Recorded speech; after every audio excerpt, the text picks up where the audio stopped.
Kesalahannya, dia ini kan sudah biasa untuk mengulangi perbuatannya di media mainstream sejak dia jadi tersangka selama 5 bulan penuh, ya kan? Apakah bisa menjamin mereka akan ditahan oleh kejaksaan kalau mereka melakukan hal yang sama ketika mereka jadi tersangka? Bagaimana tidak? Prosesnya ini saja sudah setahun. Kemudian apa yang telah dilakukan oleh Polda Metro Jaya begitu luar biasa, penuh dengan kehati-hatian, semua diakomodir. Dan saya mengatakan kalau saya katakan nilai 10 dari skala 10 untuk Polda Metro Jaya melakukan hal itu. Dan kami kan berharap juga bahwasannya bola ini sudah diserahkan kepada kejaksaan, dan kejaksaan tinggal memproses untuk mempercepat masuk ke pengadilan. Kan semua sudah P21, sudah lengkap. Tinggal bagaimana menyusun surat-surat dakwaan itu. Dan saya rasa surat dakwaan itu pun sudah sudah dibuat, karena kan ada koordinasi kan antara mereka berdua kan. Nah, terlepas bahwasannya hari ini kembali lagi ya, Roy Suryo dan Tifa ini bebas dari tuntutan untuk ditahan dalam proses selanjutnya di tahap 2 ini, tapi kan juga bukan semerta-merta bahwa ya ini gugur, ya, tidak hanya ditangguhkan, dia tidak ditahan. Tetapi kalau kembali lagi dia melakukan hal yang sama yang selama ini yang dia lakukan ketika mereka masih wajib lapor dan status tersangka di Polda Metro, ya, katakanlah di media mainstream mengulangi perbuatan itu, ya pasti kita ini juga tidak akan tinggal diam. Seluruh mayoritas masyarakat Indonesia tidak akan tinggal diam. Biar bagaimana kan sekarang hukum diperolok-olok oleh mereka. Yang namanya institusi hukum pun diperolok-olok oleh mereka. Apalagi nanti kalau rakyat kecil yang ingin mencari keadilan di republik ini. Kan ini akan presiden buruk nanti ke depan. Jadi jurisprudensi untuk itu.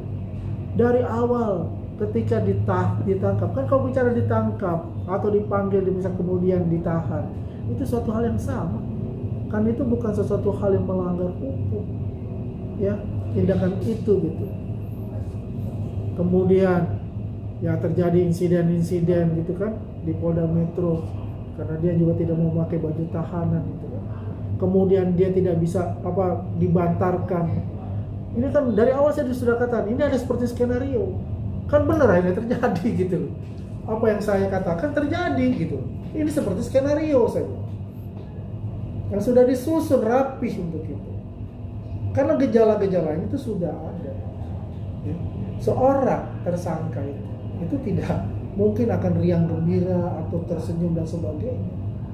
Kalau tidak ada katakanlah intervensi di dalam yang menjamin bahwa mereka tidak akan ditahan. Tinggal sekarang semua itu kita serahkan kepada publik, kepada masyarakat Indonesia. Melihat situasi ini kita serahkan. Tapi yang jelas kami semua ya, yang menjunjung tinggi supremasi hukum ini akan mengawal terus ya persoalan ini ijazah asli Pak Jokowi itu dipalsukan. Karena kita juga lihat bagaimana protes yang dia lakukan, bahwasanya RJ itu yang minta dengan Pak Jokowi, yang dikatakan seolah-olah Pak Jokowi minta maaf kepada mereka. Karena permintaan katakan dari JPU itu karena sesuai dengan KUHP yang baru, mengedepankan yang namanya restoratif justice, saling memaafkan. Kan dari awal itu makanya Bang Egy Sujana, kemudian Dami Hari Lubis, kemudian Wismon mendapatkan RJ itu. Itu kan penting gitu. Tapi kalau ini nanti dia akan buat lagi pengulangan seperti apa yang selama ini, ya, biar bagaimanapun tetap kita akan konsisten memberikan pencerahan kepada masyarakat, ya, melawan plot twist mereka, melawan post mereka, ya, dan biarlah masyarakat menilai dan kita meminta kearifan dari kejaksaan untuk segera memproses sampai ke pengadilan. Karena pengadilan inilah yang sesungguhnya. Artinya memberikan equal. Dia mempertahankan dengan pendapat dia, dengan bukti-bukti dia, kita dan saksi-saksi dia. Kita mempertahankan pendapat kita, bukti-bukti kita, dan saksi-saksi kita. Tinggal di-challenge di pengadilan. Jangan lagi membuat asumsi, membuat juga opini, ya, yang euforia buat mereka sekarang gitu kan, katakan mereka seperti kebal hukum. Kan persis yang saya katakan, mereka seperti kebal hukum, ya, karena selama ini ya hukum diajak aja kalau mereka. Dan saya yakin juga ya masyarakat yang terjun ataupun bekerja di jalur hukum juga pasti kesal juga melihat seperti ini kondisinya. Biar bagaimanapun ya silakan saja, tapi saya meminta sekali lagi dan seluruh masyarakat Indonesia juga pasti akan meminta bahwasannya jaksa itu harus bertindak adil, segera selesaikan tugas-tugas dari jaksa itu, jangan dibuat lama. Sepengetahuan saya, ya kan, artinya kasus ini tetap dapat diselesaikan secepat mungkin dalam tahun gitu sob. Oke, tapi dari sorotan abang sendiri, oke lah, banyak pendapat ahli pidana atau pakar hukum sendiri, memang ada penetapan untuk bisa dikatakan tahanan kota atau penangguhan tahanan, ada pun juga RJ dalam proses kejaksaan sampai pengadilan. Nah, abang menyorotin dengan dia di konteksnya penangguhan tahanan itu diterima apa? Dalam konteks ini abang melihat sorotan sendiri dari pribadi. Penangguhan penahanan ini diterima? Saya sampai sekarang tidak tahu. Ya tadi kan saya juga tidak nonton. Iya. Mungkin nanti saya lihat seperti apa sih alasan utamanya gitu. Apa karena ada yang dikatakan yang di ghost oleh mereka ada 50 orang tokoh-tokoh ingin menandakan penahanan. Ini kembali lagi seperti waktu mereka ditetapkan tersangka oleh Polda Metro, ya kan? Ada juga ya invisible hand yang bermain, dan ini menegaskan lagi bahwasannya Pak Jokowi yang dikatakan Pak Jokowi itu benar adanya, bukan main-main lagi, gitu. Dan saya yakin Pak Jokowi sudah memegang nama itu, gitu. Ya, jelas loh, itu sesuatu yang aneh. Bagaimana orang sudah ditahan, ya, kemudian sudah P21 sudah dilimpahkan, tiba-tiba ditangguhkan. Kan ibaratnya kan, ya kasihan kita dan Polda Metro yang bekerja luar biasa untuk itu. Seolah-olah apa yang dia dikerjakan itu tidak ada gunanya. Ya mohon maaf ya kalau kita bilang seperti pelecehan institusi gitu. Luar biasa buat saya, karena ya ini jadi jurisprudensi untuk kita ke depan itu. Nanti juga ada mungkin dari ya orang-orang yang oknum-oknum yang seperti itu gitu. Ya kan? Jadi kita berharap bahwasanya hal ini dapat segera ya dilanjutkan ke pengadilan. Gitu. Segera lanjut ke pengadilan. Kalau enggak dibuat gantung dan ini akan terjadi kegaduhan. Ya, rakyat Indonesia juga yang dia selalu klaim, kan saya pertanyakan rakyat Indonesia yang mana yang mempunyai kewarasan pemikiran yang terus menerus dan masif melakukan konstruk, melakukan fitnah, menggoreng-goreng dan sebagainya, itu akan ditolerir. Bang, dari asumsi maaf ya Bang, dengan asumsi abang berstatement saat ini ya, beda dengan statement yang kemarin Bang, dengan argumentasi abang yang kena, dapat dan banyak dukungan dari masyarakat. Namun dengan statement saat ini tidak sesuai dengan fakta yang dulu abang gas, bahasanya kasar begitu.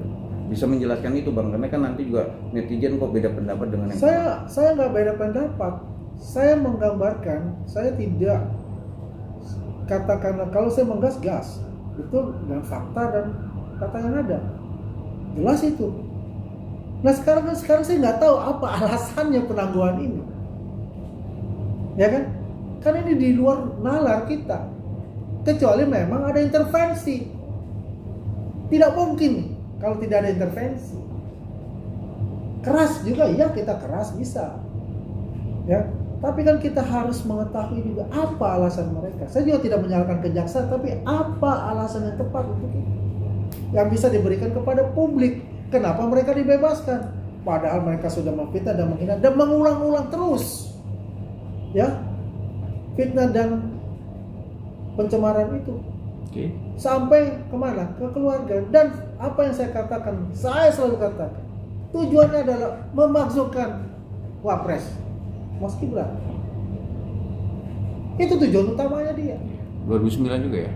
Ya, konteksnya ini ada berubah 2029 juga. Ada karena apa? Ketakutan mereka itu ya, bahwasanya kalau ini 2 periode ya, Pak Prabowo dengan Mas Gibran nggak ada yang bisa menantang mereka. Jelas itu. Ini kan punya agenda, hidden agenda, ya, karena tidak murni bicara hukum lagi, tapi yang dibicarakan adalah politik sekarang. Karena politik sudah panglima, bukan hukum lagi sebagai panglima. Ini masalah. Jadi intinya asumsi dari awal proses ini jadi tersangka, dengan setahun juga berjalan baru kemarin ditahan atau ditangkap oleh penyidik dan kejaksaan, akhirnya penangguhan diterima, itu udah unsurnya asumsinya politik itu kencang ya Bang ya? Kencang sekali. Kalau kondisi seperti ini kencang sekali. Karena apa alasannya mereka tidak ditahan? Dan saya yakin ya, Kejati juga pasti meminta mereka ditahan. Ya nggak mungkin lah P21, ya kan? Pasti bolak-balik terus dong. Iya. Ini P21 bos. P21 kan harus lakukan penahanan untuk dikembalikan. Saya tidak tahu kenapa mereka itu ketika datang ke rumah sakit dengan segar bugar, dengan berteriak dan sebagainya, tiba-tiba dibantarkan. Disitulah saya sudah curiga, gitu. Sudah curiga, ini ada skenario yang dibuat. Akhirnya terbukti sekarang skenario itu. Ya. Bagaimana kita dari awal kita bekerja, kita katakanlah semua narasi dia, data-data yang dibuat palsu juga oleh dia, gitu. Nah, kita bisa ini kan, katakanlah bisa memberikan argumen-argumen kepada publik yang benar seperti ini. Ya sangat miris lah kita ya sebagai warga, sebagai anak bangsa melihat situasi ya hukum yang berlaku sekarang, karena ini kita bicara kasus ini